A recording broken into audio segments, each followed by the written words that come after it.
This is Renee Romeo of ReneeRomeo.com, and you're here today for basement bar ideas, basement bar cabinets in particular. Now this is part 2 in a 3-part series where I'm teaming up with 2 great companies to bring you an amazing basement bar renovation. The first one is called Lamps Plus. They're providing all of the gorgeous lighting for this space. It's going to lighten and brighten this just the way I'd like it.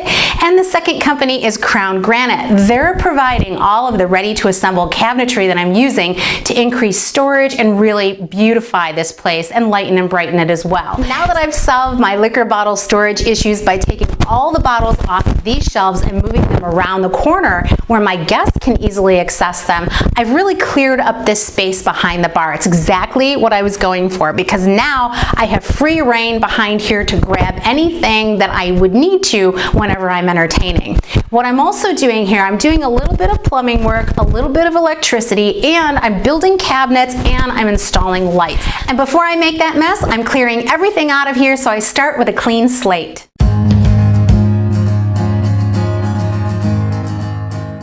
Now that the bar is cleared out, here's a view of the space before.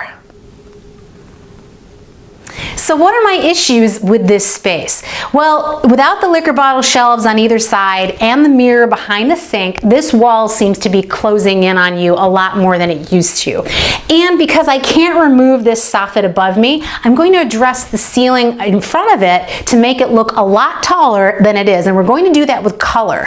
And I'm also adding tons of hidden storage all along this back wall, and I'm doing it in the form of wall cabinets. Now, the wall cabinets are going to be super easy for you to hang because we're not actually hanging them traditionally. We're going to be placing them directly on top of the existing countertop. It's going to be really easy DIY for you, so don't be intimidated by this because it is super easy. And those cabinets are going to hide all of the little items that you need to tend bar behind closed doors, but they're going to be right at your fingertips too. So I'll be installing 2 24-inch wide wall cabinets for a total of 48 inches wide, and I've located the very center of my wall. And you can notice here that that comes smack dab in the middle of where my outlets are going to be. So I need to move them. So one outlet is going to be moved here, another outlet is going to be moved way up high so that I can light up the very top of the cabinets, and I'm also going to relocate an outlet over on this side. So I'll be able to run appliances down here on this countertop if need be. And I'm using a stud finder to figure out exactly where the stud in the wall is because I probably need to drill through it in order to run new electricity. So there it is. We're going to run it this way and locate this blue box right in the center. But I just wanted to take a minute and tell you that running your own electricity really is a DIY project. You just need a book like this on basic wiring to keep you nice and safe. It'll tell you everything you need to know.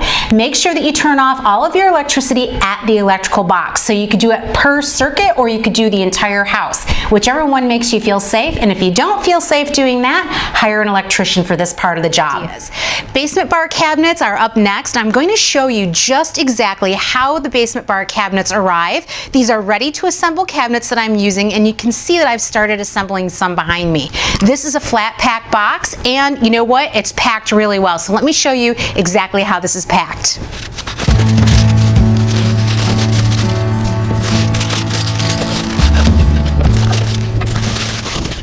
I have everything spread out around me so I can see things at a moment's notice, and I'm only using 3 tools to get this done along with a couple of accessories. So I have a rubber mallet, I have a measuring instrument, and mine is in the form of a small square. I also have a cordless drill here outfitted with a Phillips head bit and also a tiny little drill bit to create pilot holes. Now I've opened up my packet of hardware and I'm going to start on the doors. So I've turned this over to the back side and I'm just grabbing the soft closed door hinge, and I'm just going to place this right in the circle right here and screw these in place.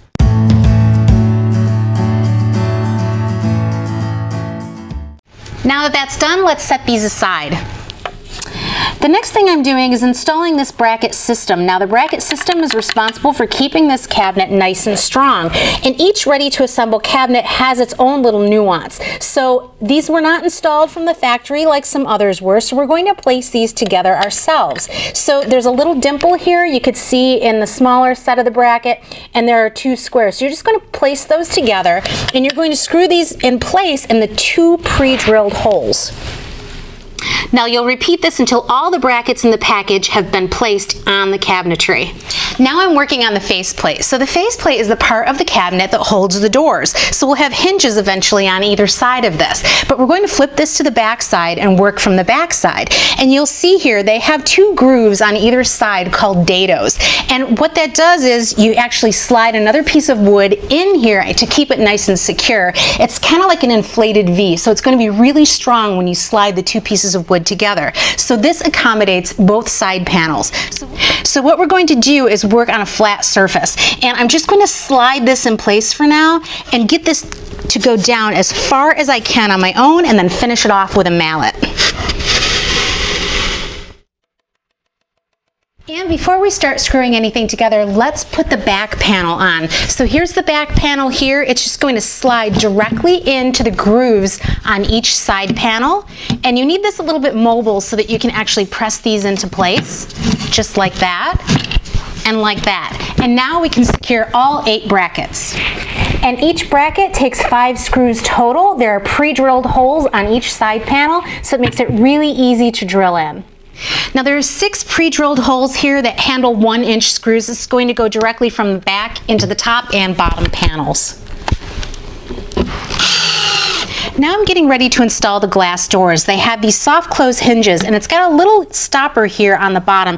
It actually grabs onto this piece of the faceplate so that you can actually press it in place and get this door positioned. And in my case, I've set my square to 1/4 inch. So I've got 1/4 inch on one side, 1/4 inch on the other side, and I'm trying to center this. So it's nice and centered, and I'm just going to drill a pilot hole. So you notice here I have a piece of tape on my drill bit.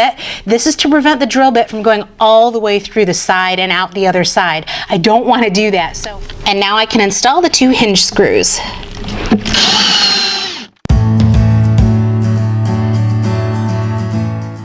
And that's all there is to building a 12-inch wall cabinet. Now I'm starting to work on the 42-inch tall wall cabinets. Now they're extra tall because they need to take up that space that usually would be there between the counter and your 36-inch wall cabinet. So this is perfect, and I'm actually going to stack the 12-inch cabinets right on top of this. This wall cabinet only requires 2 tools to get it completely built. So I have a cordless screwdriver and a rubber mallet, and the great thing is half the brackets are already installed at the factory. So I'm just taking this 45-degree bracket with the dimples and sliding them underneath the bracket that's already there. I'll tap them in place with the rubber mallet and get these all nice and secure.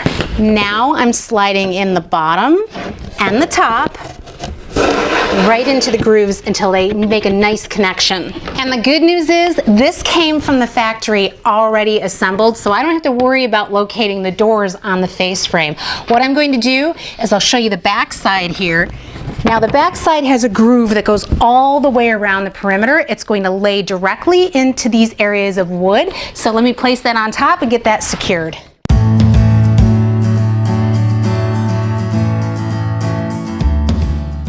So just like the back, there are 4 brackets on the back side of this faceplate that we need to actually screw into. And the last thing is to install the 1-inch screws that go into 4 areas that are pre-drilled on the back. This is going through the back and then through the top and through the bottom. It's going to make everything really nice and tight.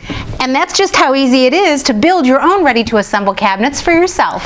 Well, I am keeping all of this beautiful stonework behind the bar, and even though it doesn't offer me anything in terms of storage, once I get the cabinets in here, I'll have plenty of storage to make this a great entertaining space.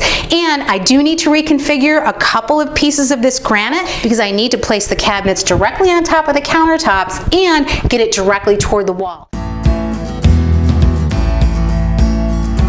I'm ready to start applying color. And you'll see here, I'm not going to be keeping everything a plain neutral. I'm actually adding a color called True Copper from Behr. Now this is a flat finish. It's going on the ceiling area above the bar, and it's going to help bring in this cherry color trim. Now that the ceiling has gorgeous color, I'm ready to install color behind the sink in the form of a mural. Everything is primed. I have my faucet removed. If you'd like to learn how to install a faucet, please check out my video on that subject. And let's get started. So this is an adhesive mural. It has a backing that you're going to peel off. It comes in 4 pieces, and I stack them side by side. And the wonderful thing about it is it's going to create a lot of depth in this space, and it's also going to add even more color. Working on a clean surface, I have this laying face down, and I have just a couple of tools here that I'm using. So one is going to be a snap-off blade. I'm going to snap off a new blade every time I make a cut, making sure everything is nice and clean. The other thing is you need a smoother, and I'm not really sure which one is going to work best, so I have a rubber version, a plastic version, and a sponge. So we're going to start off by peeling this back about 5 or 6 inches from the top and fold it back just like that.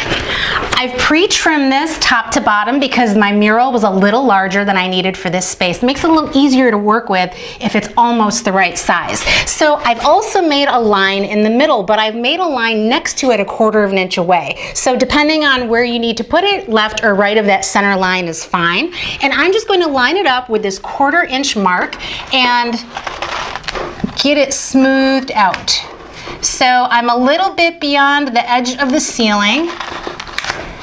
Just going to set that in place, peel this down just a little bit more, and then I'll take this rubber smoother and I'll start smoothing it out.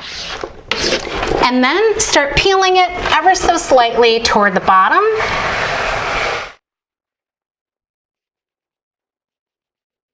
Run this a little at a time. Don't get too much going because you could run into problems. And all you're doing here is getting all of the air bubbles out.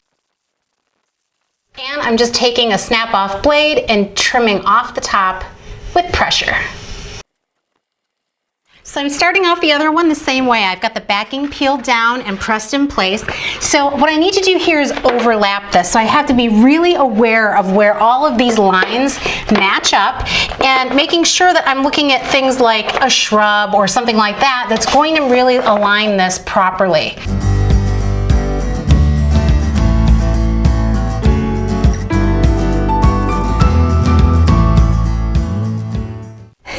Well, this is one project that I'm really happy is over. You know, hanging regular wallpaper is a lot easier, especially wrapping it around corners like this. But I did manage to get a little secret here. Here's my secret weapon. So this is a heat gun, and it heated the plastic enough where I could actually run a cloth over the top and heat it so that it would adhere all the way into the corner. So that's just an FYI for you. But I really think that decals are better suited for just plain straight walls. It would be a really easy application in that case.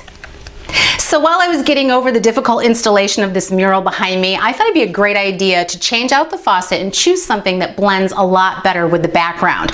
This black matte finish faucet does just the trick. You can learn how to replace the faucet on my website, reneeromeo.com, and you can also get the same faucet that I got on my website as well on my shop page. So sometimes it's easier to take the sink out and work in a nice open space rather than trying to go underneath and work in a tight confined space to actually replace your faucet. So that's what's been done here. So I'm going ahead and caulking all around the sink, making sure everything is nice and sealed. I finished installing the cabinets on this side of the sink, and I wanted to show you exactly where I was going before I got started on the other side. So Crown Granite came up with a great design for me. So I have 42-inch cabinets placed directly on top of the existing countertop. I have 12-inch cabinets with glass doors, and I also have some crown molding at the top that I've installed. Super easy. But the best part about this is the lighting that's available from Lamps Plus via remote. It's lit up all on top, looks absolutely gorgeous, and you can get these on my website on my shop page. So even though the cabinets are sitting on the countertop, which is going to be taking the brunt of the weight, I'm also attaching them directly to the wall. Now the reason why I do that is because in case somebody bumps into them, I don't want them shifting all over the place. So we're going to make this really nice and secure by actually locating our studs with a stud finder, then taking a level and making a nice plumb line top to bottom. Now that's going to mark exactly where we're going to place our screws in the back of the cabinets so we can attach them directly to a stud and make sure they're super secure. Now I've also made a mark 1/8 of an inch away from that center line. That's where I'm going to be lining up the back of the first cabinet. Now the reason why I'm doing that is because there's a little faceplate area that overhangs on each and every cabinet. You need to accommodate for that. Then I can measure from the 1/8 inch over to the first stud for my location for the screws in the back of the cabinet. I've also transferred that 6-inch mark on the back here, and I'm just going to drill within this thicker piece of wood at the bottom. Now that I have the cabinets side by side, and before I attach them to the wall, I'm making sure that they're nice and level side by side. This cabinet is actually sitting a hair bit lower than the other cabinet, so it's going to throw things off if I don't put a little shim in there. So I have little tiny shims here. They're made out of cedar. I'm going to place them underneath both sides of this cabinet, and hopefully that'll take care of the problem. Now that everything is level and plumb, I'm attaching the cabinets to the wall with 3-inch screws, but you can see I have a special little trick here. So here's some bar soap that's slightly damp. I'm running the screw over the top of it. It's going to actually make this screw easier to attach into the stud and make it easier to drive in. Now that this cabinet is nice and secure to the wall, I'm not going to secure the next one directly to the wall first. I'm going to attach the two together through the face frame. So the way I'm going to do that is with a clamp. And I'll show you there's the space between the two cabinets. We want to draw those together as close together as we can get them, all the way top to bottom. And now it gets secured to the wall.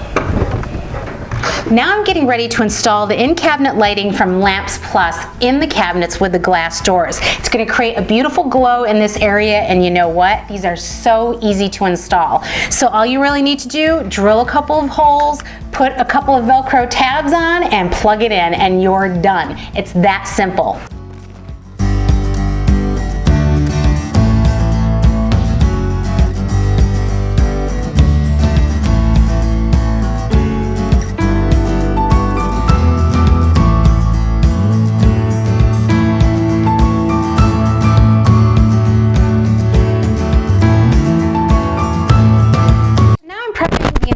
Perimeter of the top cabinet with some 3/4 inch quarter round like this. Now this is going to act as a backer for the crown molding. So what it's going to do here is just line up perfectly on the sides with the side panel. We want that to kind of follow the same pattern. So I'm going to make a mark. Now the way that I'm going to do this is with a square like this. I'm just going to follow all along the front of that face frame.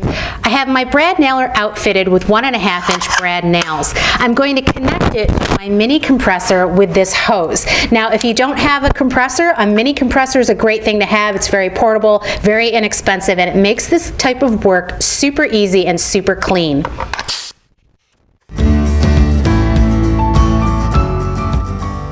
The first cabinet in place, and I'm just going to place this other one directly on top of the cabinet. Now before I screw all the cabinets together, I just need to test the in-cabinet lights to make sure that they're working in case I need any adjustments. So now that that's done, I can plug it in, and you can see it works. So now I'm ready to go and connect all the cabinets together. And I'll connect one cabinet to the wall first and connect the two cabinets together across the face.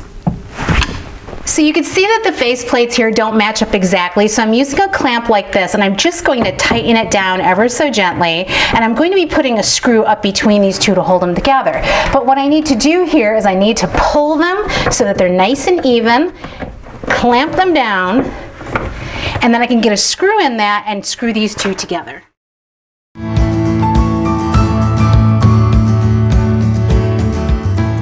Now I'll measure for the crown. So the crown is going to run from the wall to this corner. This little corner piece that we put on the top of this, that's where the inside corner of that crown is going to go.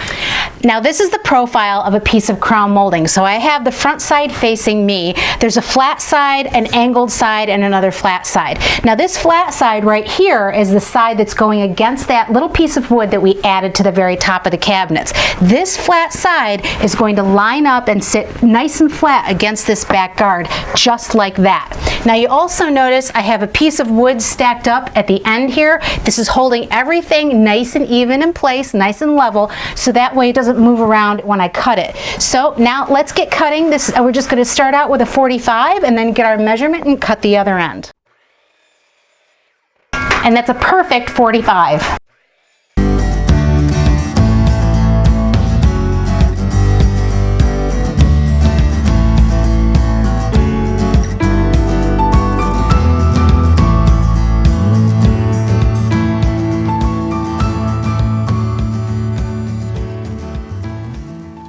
Nice and strong. And now I'm working with a little bit of caulk in a color called Biscuit, and I'm just touching up anywhere that there's a nail hole and anywhere along this corner that you have a little gap, go ahead and fill it in with that too. The last thing I need to do is put a trim piece between the two stacked cabinets. It's going to make it look really custom. So here's the trim piece. I've already painted it. It's only 1/2 inch tall, and I've knocked down that very front edge. I have a very slightly damp rag here, and I'm using some cream wax. So cream wax is what you use for cabinets when you want to distress them a little bit. So this cream wax is just going to hide in the nooks and crannies, and it'll match the cabinetry just perfectly. Put a tiny bit of construction adhesive on the back. So now I'm installing the very last piece of the black granite backsplash that I pulled off originally. It used to be in 2 large pieces, and we've cut it down to 4. So I had Dad helping me with this, and it's actually done with a diamond blade. So this can be used wet or dry, but we used it dry, and the thing is, it creates a lot of dust, so you really do need a couple of people to help. And I had my dad cut while I used the vacuum cleaner, and it worked out really well. So everything is absolutely perfect, and I'm just actually taking some adhesive and I'm putting it on the wall just in 2 kind of blobs, and I'm just going to take the piece of granite like this. It still is a little heavy, so it's really going to wind up being something that you don't need to hold in place very long.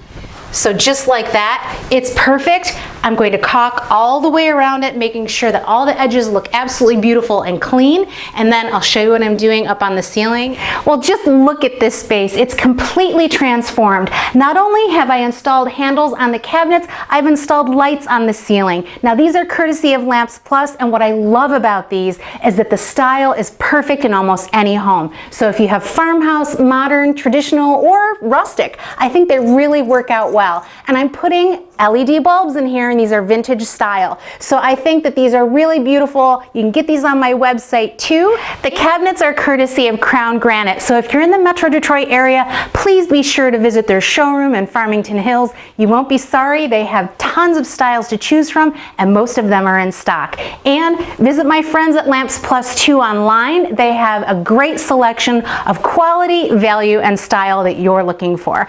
This is Renee Romeo of ReneeRomeo.com. Please go to my website where you'll find part 3 of this video series, Basement Bar Ideas. I'll give you so many more great ideas to come, and thank you so much for tuning in. And if you know somebody that can use this information, please share it with them. This is Renee Romeo. Please like, follow, and subscribe. I would so appreciate it.